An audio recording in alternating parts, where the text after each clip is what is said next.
Hi and welcome. My name is Marie Greco and I'm the person responsible for PreInk at the Ideon Innovation Incubator. And of course today I have with me LifeFinder. And please, Anders, can you tell us a little bit about yourself? My name is Anders Schwening. I'm the CEO at LifeFinder. I've been with the company now for almost 2.5 years. And I have a long history of bringing technology companies to market. And now it's time for a new journey with LifeFinder. Awesome. Alejandro? Yeah, my name is Alejandro. I'm a project manager at LifeFinder, and I started working with Anders for almost 2 months. Yeah, and I studied here at Lund University, entrepreneurship and innovation, and that's where I met Anders. He was one of my mentors. And yeah, very happy to be here. Great to have you guys. So in order for people to understand, what is LifeFinder? It sounds quite interesting. LifeFinder, what is that? LifeFinder, it's a company developing an intelligent alarm system to save lives in the most hazardous and harsh and remote areas with smart sensors. That is a part of everyday work life. Looking for things that shouldn't happen. You fall, you get into water, you get electrical shock. It automatically alarms. So this is like your guardian angel 24/7. That sounds great. So where do you use that? Our target today is the most harsh environments. So right now we're doing pilots with Maersk, for example, Maersk tankers, and with first responders, firefighters, and we look at some other application also. But it's in areas where your cell phone, mobile phone will not work, and where this should be so easy, so you don't even notice it. It's part of your hard hat, your workwear, whatever you wear and carry with you. So easy is key here. Wow, that sounds really, really cool. Have you sold any of this? Because I know people that are in the incubator, they're kind of on the brink here. No, we haven't sold anything. We're still in the developing phase. Developing this, doing piloting to companies like Maersk. So we're looking at the release after summer next year. Wow, that sounds really, really cool. I'm looking forward to it being implemented. I have some friends on the seas, so that would be really cool for that. Then I'm asking, because Alejandro is the latest in, I'm actually going to ask you, name a struggle you've had to come into the company. Okay, well, for me it was learning all the technology behind the sensor. So for me it's learning all the IoT technologies out there and all the kinds of the different sensors that are into this sensor. Yeah. So to say. Yeah. Yeah. So for me it's just learning about all the technology behind it. Yeah. Yeah. I understand that is quite hard, of course, in every new job. So a startup business is a little bit different than a regular job. So I guess that would be hard. So I'm asking Anders, what is your goal with the company? A goal, of course, bring it to market and in the end to save lives and have less injuries in these environments. That is the big objective from the founders. So that's our main goal. And of course, making business. Of course, making money. So how many are in your company? Now we have you two, but are there more people in your company as well? Yeah, I would say actively working with companies 3.5 persons, but then we also have an extensive network of companies working together with, because we know things that we should be good at, but also when we need help, who to call. Okay. Close relationship with sensitive. Do you have a preferred customer? Yes, our preferred customer is, I've learned that from different companies, I want to hit the ground running. So we need to go fast to the market, and then we need to work with the ones that are already present in the market, that already have customers. Mm-hmm. So even if our end customer, perhaps is a seaman at Maersk, our customer is the ones that are providing safety equipment today. It could be everything from workwear, hard hats, life jackets, and we should be an integrated part of their equipment. So what we do, we make equipment today that is passive, we make it active. We basically digitalize equipment and adding value to their solution. Has it been hard to get into, like you said, hard hats, those kind of companies that are kind of surrounding this area but not really like the customer? Has it been hard to get to them? Yes, because they're good at doing something totally different. They're doing workwear. There's something, they are not into IoT, they're not into sensors. So for them to understand this could be a little bit hard to integrate it. But that's where we need to make it easy to integrate to their equipment. And they shouldn't know anything about the technology, but they know the use cases. They know their end customer. Mm-hmm. But that's why it's always very good to have a good end customer, because then I can tell them, well, the end customer thinks this is the great thing. Then you get their interest. Then I say, oh, you're onto something. That sounds really, really interesting. I'm thinking that a lot of people out there are listening to this actually have the same kind of problem, that maybe the end customer is not the same as the one who's actually buying it.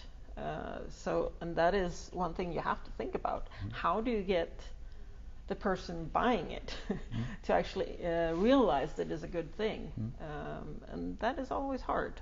And like you said, if you can get someone to show, not you showing, someone else showing that this is what I want, that's a lot easier. Definitely, yeah. That's how I learned over the years. So find the end user, the end customer that can see the value, and then you can. So that's a good strategy, I think. Okay. If you could choose one person, just one, to recruit to your company, who would it be? It could be anyone. Oh, any person? Yes, okay. Anyone. I can't come up with a name, but I think, like in all technology companies, you need to bring it to market. So a great someone that is great at marketing. They can reach all the channels and customers, something. That's a great marketer. That's what you're looking for right now. Yeah, because now we're at that stage, but now we develop, but now we need to promote it also, and because sales and marketing is key. Yeah. Of course, the technology is the base, but people need to know about it. Of course. And I know you have actually had a lot of companies before. I'm asking you, is there something you found out after starting a company that you would say, I didn't know this?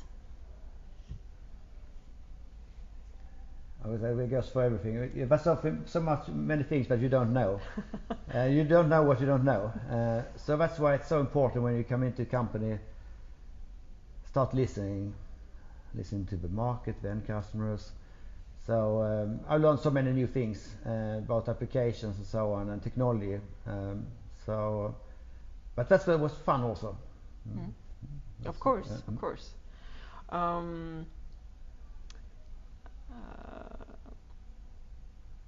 Okay, if you, what would you say your 5-year projection plan is? Where are you at in 5-year time? 5 years from now, we have saved lives. That's so important. But of course, it needs to be business also. So in 5 years from now, we will have a revenue of plus 100 million Swedish kronor and have plus 1,000 installations. That's the plan. And Alejandro, are you still on board on 5 years' time? I hope. Yeah? Yeah, will be That very is interesting in to your see mind as well. Yeah. this growth to happen. Cool. I'm thinking when you do a company, as I have had this in conversation with other companies as well, is how are you looking at the team building? When you recruited Alejandro, what were you thinking about getting? What was the main point, like for? Should it be someone you like yourself? Should it be someone different? Is there? No, I have a list. This technical blah blah blah blah blah blah. This is what I need. Or how did you approach this? The team, it has to be diversified. You have to have different competences that complement each other. Because I think that's very important. It could be in tech, it could be in marketing, it could be in sales.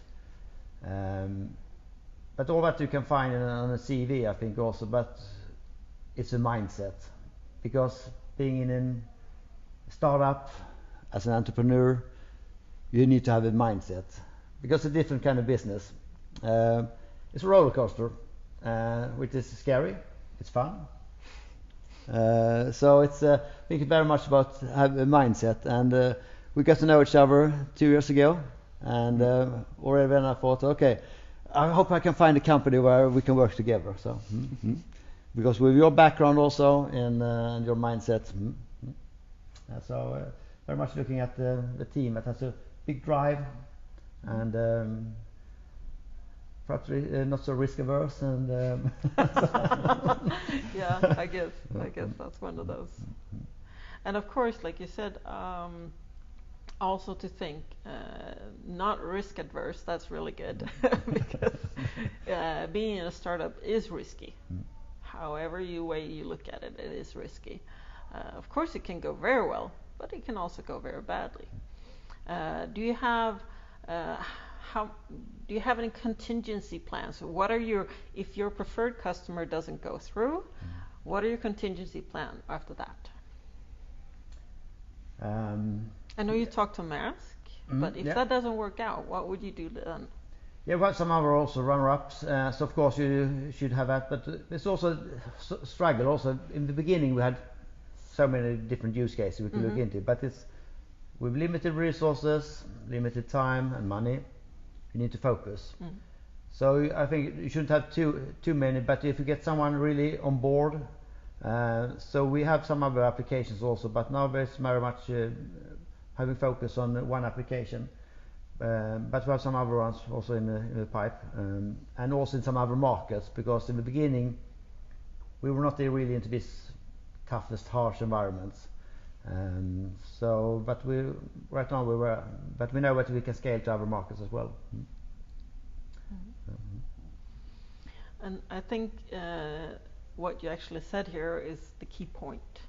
Even if you know you have other things you can do with your product, you have to focus. And that's key, because if you don't focus, you will lose your way. And of course you can diversify later, but you have to have something to sell. And that's what you said right off. And that's what you guys also have to focus on. I know that a lot of people that are in the PreInk haven't gotten that far yet. You're still collaborating and thinking about what is it your business idea is all about. Well, even if you find that your business idea is not working out the way you want it, well, pivot and do it that way instead. You have to focus on one thing at a time and not focus on everything all the time.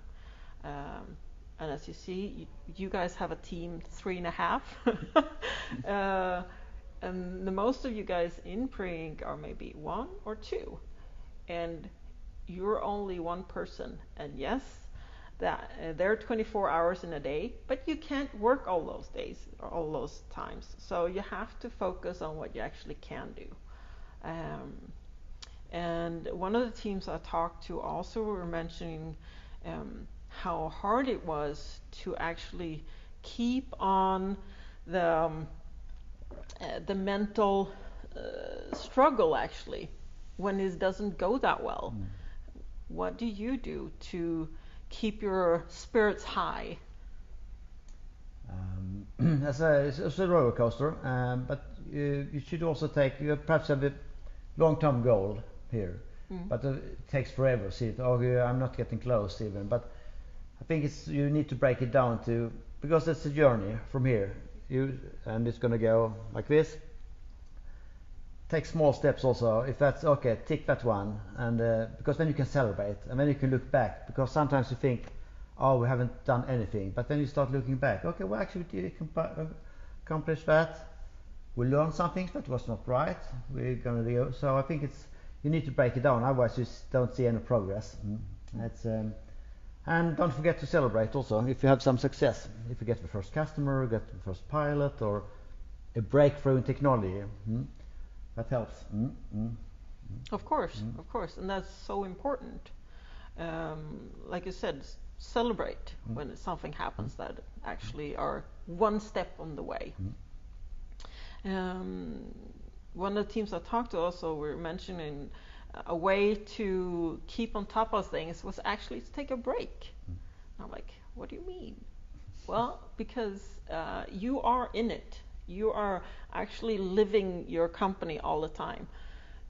And if you need those 10 minutes of break during the day, just take them and go and focus on something else. Meditate or yoga or whatever. Just do something else, because then you can actually do a better job at your work later. Are there any of those tricks you guys do? Some sally up. Do some exercising. Yeah. Push-ups, squats. Well, we have that every morning. Like, okay, what did you do last night? But I think also like when you have like this environment, because you're alone in one way, but you're not alone, because there are other ones that have the same struggles. We can talk about things, but if you're alone, or even we have this here, you can share it with someone. Sometimes you just need someone to listen to things, or perhaps he can give you some input. Okay, what try don't, because there's so much knowledge here, so much learnings, and it could share. So I think that could also help when you don't think it's going your way. Because it's not always going your way. It's detouring over. But you need to, even with detours, keep focus on a long-term goal and adjust and learn. And sometimes you do things wrong. Nothing wrong with that. But you didn't know it was wrong from the beginning. And that's a good learning as well. To know that sometimes you do something wrong and you have to own up to it and go on from there. I was thinking, if you would give an advice to a new entrepreneur, because remember, the persons that are in the PreInk, they are very, very early. They're more early than you guys. Like I said, they might not even have a business idea. They have an idea of something they want to do, but maybe they're not really actually on the business side yet. They want to do this, but how do you make that into a business? You know. So if you would give an advice to someone who's starting out, what would that be? You would start? Yeah. I would say talk to people and pitch your idea as much as you can, and network. And I guess then you will receive a lot of input and help and good advices as well. So always try to network as much as you can. That's one advice I can give. Yeah, I totally agree. It's because it's so you have your baby here. You're typically technology companies, or it could be, but once you start talking to the market, you get the feedback of okay, wow, that's great, or well, you should perhaps, because sometimes the very first idea could be the core. Same thing with LifeFinder. It's the basic idea is the same, but we actually change a little bit, because that's where you learn. Talking to the market, talking to the network, you get new input, and then you tweak it a little bit, and then it takes off. So don't be afraid to go too early to market. Perhaps you don't have a prototype, perhaps you have a great, but talk to to the market, get input from the end users. I think that's And why would that be important? because you learn so much. You get challenged also with questions. Have you thought, oh, if that happens, oh, have you thought about that? And also you develop a product, because in the end, it's not you that's going to buy the product, it's your end user and the customer to the end user. But so it's really so important because you learn so much that you can't find on Google. Yeah, that's true. That's true. And talking about Googling and how to verify your idea, we talk about the mom test in PreInk a lot. Have you used that when you started out?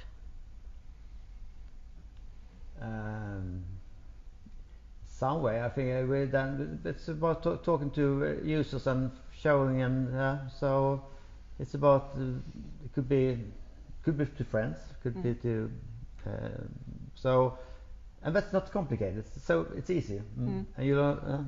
So what do you say? And testing ideas. Well, I wasn't part when the company started, but I mean, yeah, we've been we've been talks with the use cases with different companies. So I guess we've been doing that without really thinking about it. Yeah. And that's a good point, because if you are actually looking into what the customer really wants instead of what you want to sell, yeah. that is the point of the whole mom test, you know, to actually see what they really want. And as you say, if you're already doing it, then you have it integrated into your company already. So that's good. So in 5 years' time, you have a really hefty goal, and that's cool. I'm really looking forward to it. Like I said, I have some friends on the seas, so I know it's hard actually to be out there. And I'm looking forward to it being implemented, your business idea. We talked when you were in Venture Cup, because I was the regional manager there. We talked about you being more for like electrical companies and so on. Have you just put that to rest a little bit, or? We still see that as an interesting market with like service technicians and so on. But we need to focus, and also I must say we have been hit by the pandemic. Things that we need to get out there and try it, but like all the some of the ones we have in the pipe. So okay, let's post Corona, let's come back, and because we need to be out there and see the use cases, because this device listens for things that shouldn't happen, and then it's hard to do that at the office. We need to be out there in environment. How should it be integrated? So during this time we've really been we haven't been able to do field tests and talk to new customers, and because we need to be in their environment to learn what they're looking for, how they should be adapted. So we basically put that on hold. Yeah, but now we're ready to explore new markets also. We have some interesting now with together with firefighters. Okay. So now in the spring we'll do some they've showed some interest to have this part of their equipment, and I think we'll come back to that. And talking about the pandemic, have you had any problems getting circuits and stuff like that to your product? No, we haven't had problems with that. Of course, because we're not into mass production, but we've been lucky. I think we've been able to get prototypes and so on. So we've been fortunate there. But I know a lot of companies have been hurt by that. Yeah, so that's what I'm thinking, that a lot of companies, like you said, have been hurt a lot. And not only the large companies, also the small ones, to make it better. I think we are done here. Thank you so much for coming. I really enjoyed our talk, And thank you so much for agreeing to be online with me. Tack för having us. Yeah, thank you.